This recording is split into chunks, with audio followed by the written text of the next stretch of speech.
نحمده ونصلي على رسوله الكريم أما بعد فأعوذ بالله من الشيطان الرجيم بسم الله الرحمن الرحيم كما أرسلنا فيكم رسولا منكم يتلو عليكم آياتنا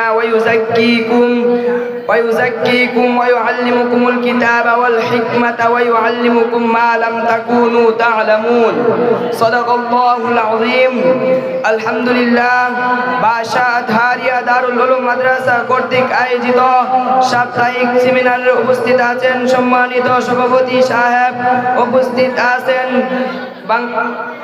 পত্র মাদ্রাসার আসাদায়ে কেরাম ও বাংলার দূর দূরান্ত থেকে আগত ইলম পিপাসিত আমার প্রাণপ্রিয় ছাত্র ভাইয়েরা, সকলকে জানাই আমার পক্ষ থেকে আন্তরিক শুভেচ্ছা ও মুবারকবাদ। প্রিয় উপস্থিতি, আজকে জলসার আলোচ্য বিষয় হলো বিশ্বনবী সাল্লাল্লাহু আলাইহি সাল্লামের জীবনী। নির্ধারিত বিষয়ের উপর কিছু আলোচনা করার চেষ্টা করবো, আমা তাওফীক ইল্লা বিল্লাহ। প্রিয় উপস্থিতি, একটি আয়াত দ্বারাই আমরা বুঝতে পারি যে নবী করিম সাল্লাল্লাহু আলাইহি ওয়াসাল্লাম কিভাবে আদর্শ সমাজ গঠন করেছেন। আল্লাহ তাআলা কোরআনের মধ্যে বলেন, কামা আরসালনা ফীকুম রাসূলাম মিনকুম ইয়াতলু আলাইকুম আয়াতিনা ওয়া ইউযাক্কিকুম ওয়া ইউআল্লিমুকুমুল কিতাব ওয়াল হিকমাতা ওয়া ইউআল্লিমুকুম মা লাম তাকুনু তা'লামুন।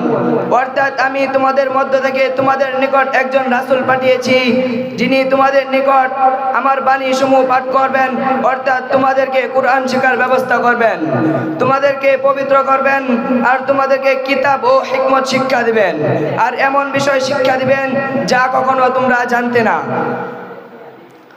প্রিয় উপস্থিতি, কি ধরনের আদর্শ সমাজ তিনি গঠন করেছিলেন তা একটি ঘটনা শুনলেই ভালোভাবে বুঝে আসবে।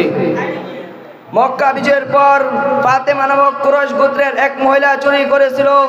তখন সবাই চিন্তিত হয়ে গেল যে কোরআন বিধান অনুযায়ী তো তার হাত কাটা যাবে। তখন তারা বলল ভয়ের কারণ নেই, মুহাম্মদ সাল্লাল্লাহু আলাইহি ওয়াসাল্লাম তো আমাদের গোত্রের লোক। তারা সে কথা ভুলে গিয়েছিল যে নবীজি সাল্লাল্লাহু আলাইহি ওয়াসাল্লাম আদর্শ ইনসাফ প্রতিষ্ঠা করার জন্য এসেছেন। যখন হুজুর সাল্লাল্লাহু আলাইহি ওয়াসাল্লামের নিকট তার ব্যাপারে সুপারিশ করা হলো, তখন হুজুর সাল্লাল্লাহু আলাইহি ওয়াসাল্লাম দীপ্ত কণ্ঠে বললেন যে যদি আমার কলিজার টুকরা ফাতেমা হতো তাহলে তার হাত কাটতেও আমি একটু কণ্ঠবোধ করতাম না। প্রিয় উপস্থিতি, এই হলো আমার নবীর আদর্শ সমাজ গঠনের চিত্র। কিন্তু আমাদের সমাজে আদর্শ বলতে কিছুই নেই, বরং আমি বলবো বর্তমান সমাজের চিত্র পূর্বের জাহিলিয়াত যুগকেও হার মানায়। কারণ পূর্বের জাহিলিয়াত ছিল মূর্খতার কারণে, আর বর্তমান জাহিলিয়াত হলো উন্নতির নামে, আধুনিকতার নামে, মডার্ন যুগের নামে। শুধু কি তাই, দর্শনের সেঞ্চুরি করা হয় অগ্রগতির নামে, কুরআন হাদিসকে বাদ দেওয়া হয় ডিজিটালের নামে, নারীদেরকে রাস্তায় নামানো হয় অধিকারের নামে, মেয়েদেরকে উলঙ্গ করা হয় ফ্যাশনের নামে।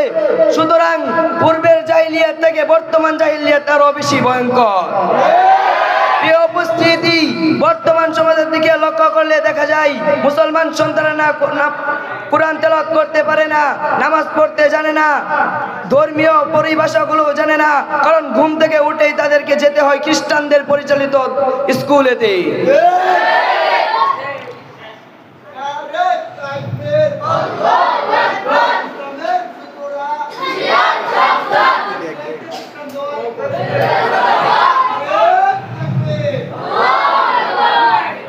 লক্ষ্য করুন, শাসন ব্যবস্থার দিকে ক্ষমতার দাপটে যার যা মনে হয় তাই করছে।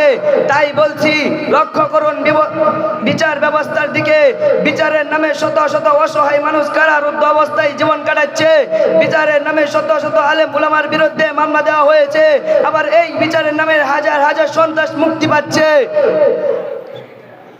এসব কিছুর মূল হলো আদর্শ সমাজ না থাকার কারণে।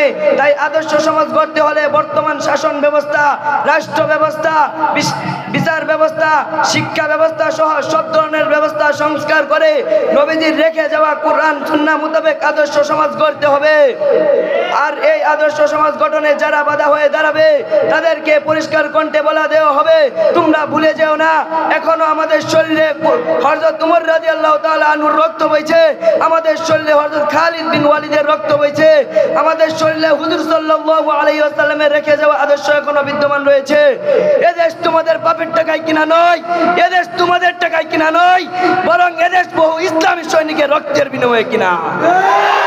তাই এদেশে শুধু ইসলামী হুকুমত ছাড়া অন্য কোনো হুকুমত থাকতে পারে না, পারে না, পারে না। তাহলে কেন আমরা ইসলামী হুকুমত প্রতিষ্ঠিত হলে রাজা প্রজা ধনী গরিব সবাই শান্তিতে থাকবে, তাহলে কেন আমরা ইসলামী হুকুমতকে ভয় পাই?